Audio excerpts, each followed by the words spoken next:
you mean you don't subscribe to my son's YouTube channel?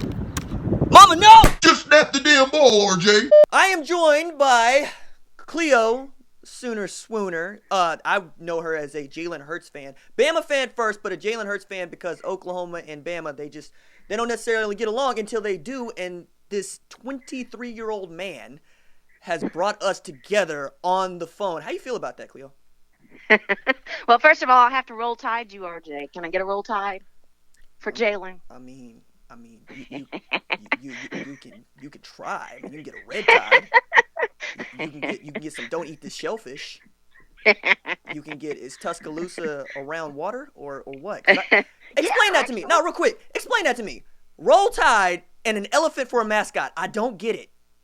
Okay, well, I could give you like a 3-hour explanation of it, obviously. The short version, 2 different times, different sports writers way back in the day, I won't even try to pick the time because I'll get it wrong, use that metaphor to describe the team. There's that's the going story. That's the story that you hear the most.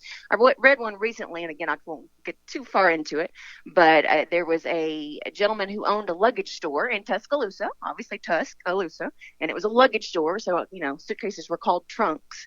The Alabama team goes to the Rose Bowl for the first time. They get off the trains. They've got these suitcases that this man has provided that had an elephant on them that he was using to promote his suitcases. And so the reporters see that, assume that the team's mascot is an elephant, and the rest is history. But there's a couple different stories. Are you sure I wouldn't have read this in, I don't know, The Life and Times of Jacob Panafna or some Barry Hannah short story? Are you sure? Because that sounds some real Sound and Fury stuff that you just told me right quick. Nah, but it's anything's possible. No, it's cool. It's cool.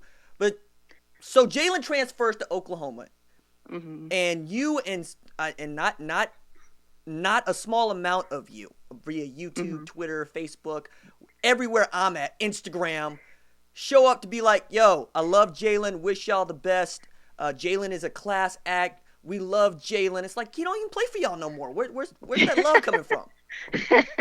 Well, you don't give up on your favorite player. You didn't give up on Baker when he went to Cleveland, right? Nah. Now everybody in Oklahoma, well, I don't know how the breakdown works between Oklahoma and Oklahoma State, but all the Sooner fans anyway are now Browns fans. And strangely enough, the Alabama fans are that way too because of Freddie Kitchens. So the more I'm around these two teams together, the more we're alike than different. It's very strange. Yeah, except for that part where winning national championships is well, concerned. What's 10 or 15 trophies, give or take, difference? Man, y'all in the Patriots. Between friends. Like, how did you feel about him? Look, I understand Belichick and Saban go way, way back. I get that. Yeah. I understand that he drafts some Alabama players, even if he cuts them later. But what I don't understand is the explanation for why my man's had on an Alabama sweater at Alabama Pro Day as the head coach of the New England Patriots. Oh, it's all about the recruiting. Did you see Saban smiling when he was asked about that? Oh, yeah. He did it as a favor for his buddy. All about the recruiting, and I'm sure you've seen that all over Twitter. Kids tweeting it, you all talking about it, giving it more free press. So I'm seeing Alabama recruits who aren't committed yet saying, Bill Belichick Saban is the Belichick of the NFL and vice versa, or that backwards, but I mean, old, on his way out the door. Both of them got one foot in the grave. Right, man. Only smile when they're laughing at their own jokes. That was the thing I picked up from that interview. It's like, oh, okay, you make a funny and you're going to laugh. Anybody else make a funny and you just going to stonewall them. All right, cool. What I loved was I saw on from about 85 different angles the entire Alabama football team sneaking up behind them to get pictures to put on their Insta stories. Well, I mean, all right. So that puts everything into perspective for me because, my friends, they like to play this game of, yo, man, if Belichick's standing next to you in an Alabama sweater, are you going to try to get the selfie and be like, hey, no, I'm going to try to get him in this OU jersey? No. I'm going to ask him. Yo, man, I know how much money you made because it's a publicly recorded figure. You trying to tell me you can't afford no shirt? That you going to let these Alabama equipment managers just dress you like that with this free publicity for your homeboy? Yeah, Miss Terry, Saban's wife, Okay. handed it to him, and he put it on. I'm sure that's my story. I'm sticking to it. No, but they weren't taking selfies; they were sneaking up behind them. So it was all these shots of the back of their head. That makes it even better. It was so funny. No, that makes it even better. It's like I'm not even gonna mess with him. Yeah. Let me slide in here right quick. Yeah. Now, so Alabama Pro Day came and went. Right, it's always a big deal. We can make an argument that OU's Pro Day was larger in attendance, but Belichick wasn't there. That's the joke to make, right? The joke to make is you can't hand Belichick an OU sweater because he wasn't at OU Pro Day. Right, exactly. And it turns out everybody was represented. They had somebody from every 32 team. So I was wrong on my initial tweet. So, Yeah, well, I don't know that they had anybody from Arizona at Pro Day. Oh, yeah, but they did the whole. Nobody looking for quarterbacks. I'm about to say this year. It's like you say, all the publicity is good publicity, and if it's something that's cool to talk about, especially in March, talk about college football. Yeah, I'm gonna be talking about what Belichick has on his body. That's where I'm at right now. Yeah. So, what do you expect for Jalen to do at Oklahoma? I just want him to have a chance to go to the league. It's all I want, and I think that would probably be all that he would want. Anything else on top of that is a bonus. Obviously he wants secondhand information. He wants them to win the national championship. Now, of course, I can't get totally on board with that. I could tell you, of course, I'd rather Oklahoma win than Tennessee or Auburn or Georgia or Clemson. but I have to. That's a battle we have to fight another day. But just the opportunity to go to the league and show. I've heard so much talk about he's not cut out to be an NFL quarterback. And I think whether he is or was when he arrived in Norman, by the time he leaves, by the time Lincoln Riley gets done with him, he will be. So is that your way of saying that Lincoln Riley can do something that Nick Saban cannot? Well, Nick Saban's not a quarterback coach. He would tell you that.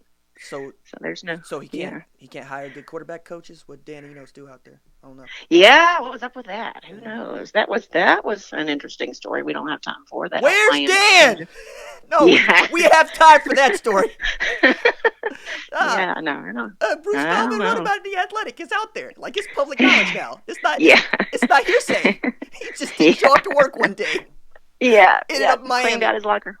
Well, of course, the story on that is the wide receivers coach, depending on who you hear it from, got blessed out the day before or a couple days before when he told Saban he was going to Michigan.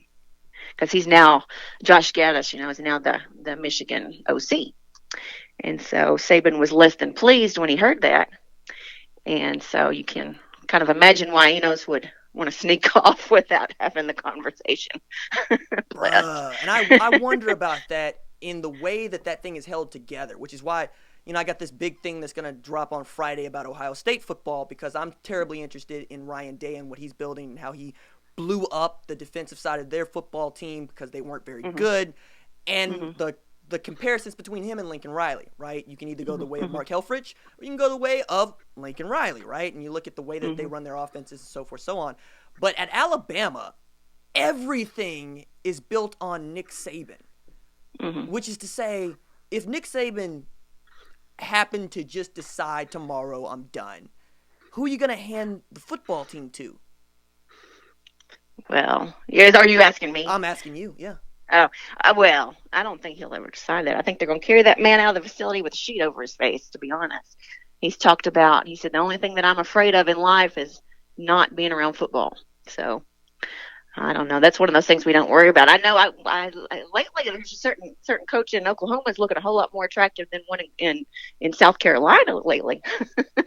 To me, everybody thinks we're going to call Dabo, and maybe so. Maybe there's some other options out there. Who knows? Not to throw shade, but he'll get you a national championship every 20 years. Yeah. Now look.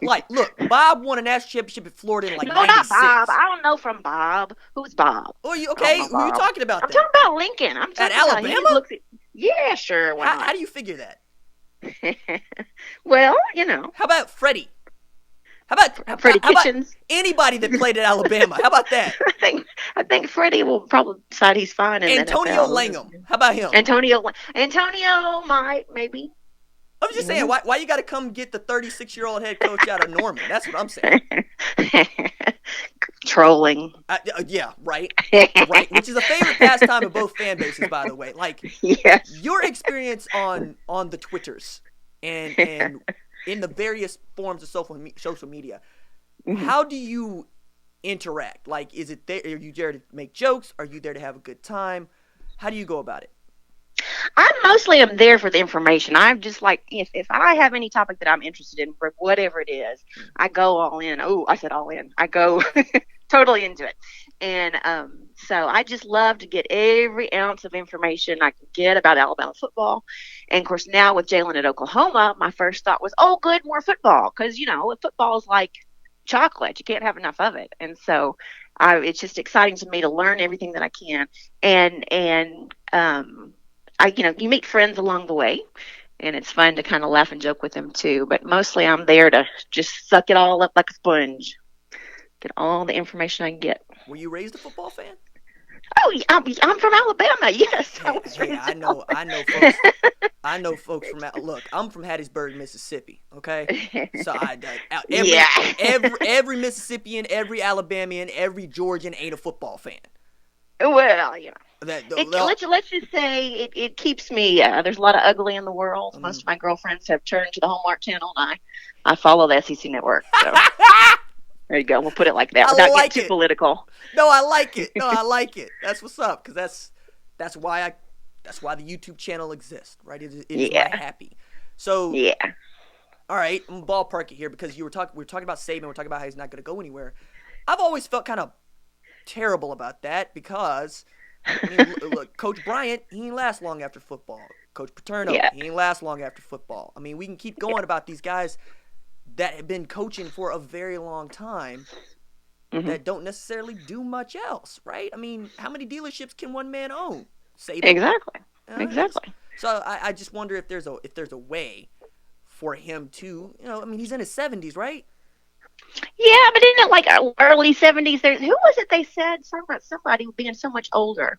Bill Snyder. Oh, no. Krzyzewski. Is it Krzyzewski? Krzyzewski is so much older than Saban? I may have the wrong coach because, basketball, my knowledge dropped short. But there's somebody that you wouldn't even, nobody talks about him being so old and he's going to fall over dead. He's going to retire soon. And he's got 5 or 10 years on Saban. I don't know. It might be me at the rate I keep putting out this content.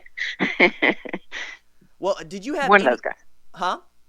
No, go ahead. I said one of those guys. One of those guys. Did you have any questions for me? I have tons of questions, but there's not time in the world to go over them. My goodness, I didn't know to pick one question. My goodness, what do you expect out of Jalen? We'll turn it around on you. Win a college football playoff game. See there, you can't bump it up a little. No, that's it. That's it. That's all you need. That's all. Because we ain't had that at Oklahoma. Look, we talking about making 3 college football playoff appearances in 5 years. How many we win? Well. Right, exactly. Yeah. Right, the same amount as Notre Dame. Okay. Yeah. Same amount as UCF. All right. Yeah. I'm tired of that. Like, if you're gonna bring the dude in. Bringing him in to do something that you can't do on your own, which is, that's what it is. I mean, I got to believe that folks fell in love with Jalen because he was able to take you to a national championship game. Talking about Alabama fans. Yeah. That, and he just represents so much of the Alabama way. And I mean the people of Alabama. If you're from Alabama and your people are from Alabama, and I'm sure you're the same way with your relatives in Mississippi, your people either worked in the Birmingham steel mines, steel factories rather, not mines, or they were, like my people, were cotton farmers. Their people got up early, worked long, did the job, didn't complain. And so he just embodies all of that. And so I think that's why so many people, fell in love with his story. Just to go out there, starting off somebody who didn't complain. He was famous that first year, his freshman year, for if he'd have some problem, he'd just go back to the sidelines, wouldn't even faze him.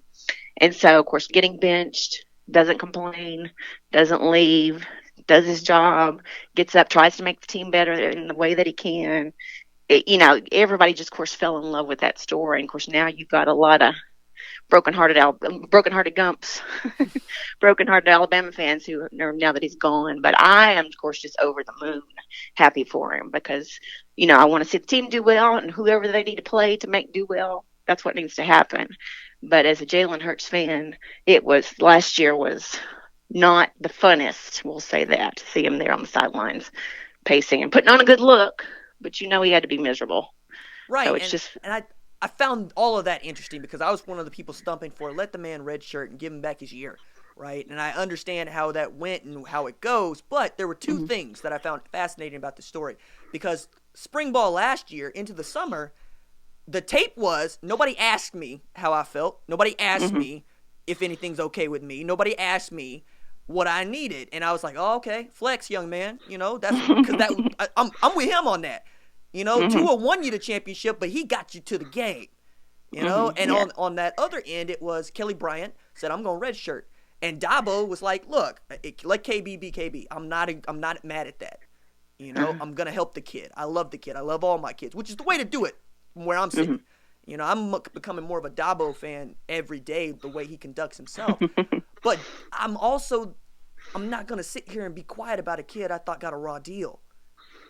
I think he should have been allowed to get that redshirt year because when you needed him, he could still play in the SEC championship game. Yeah. Well, you're talking about Jalen should have gotten a redshirt year. Well, of course, the problem with him redshirting is if he's redshirting, then he's not taking the second team reps or splitting the first team reps. He's on the scout team. And so he's not able to develop like he was doing it the way he did. So that, I think, is the main reason. Because there was that question that he was going to, first there was a question he was going to leave. Then there became the question that he was going to redshirt. And had us all. There was a story, reputable reporters who I trust, I think they just got bad information or the story changed or who knows. One thing about Saban and Jalen, we're never going to know the real story because neither one of them are ever going to talk. But there was a story that he was going to redshirt, and then he came out and came out to, it was the, I guess, fourth, fifth game of the season, came out fully dressed, and of course the Bryant Denny just went crazy. But if he'd redshirted, he wouldn't have had the same opportunity to develop like he did staying at QB2. So that's why he didn't redshirt. But as far as getting a raw deal, there's different ways to look at it, and certainly the most passionate Jalen fans are going to say he got a raw deal. I'm more inclined to wonder about that at the end of the season in that last game. I still don't think I'd ever come out and say he got a raw deal. But there's always speculation. But it's like this at Alabama, but it's like this at Oklahoma. You all have a long tradition. It's like this on any good team. The best players are going to play. And when they put into a he of course still is the best passer. And so if you're needing to run this high-powered air raid offense, you're going to put in your best passer. So it's hard to say that Jalen got screwed over. I would never come that far and say that, but I am over the moon thankful that he has this, this new opportunity. I'm so looking forward to it. So happy. Very cool. Well, let's leave it there then. I appreciate you taking time out of your day to talk with me about Jalen Hurts. Follow Clio on her Sooner account at Clio the Sooner Swooner on the Twitters. All right. Thank you so much, ma'am. Thank you, RJ.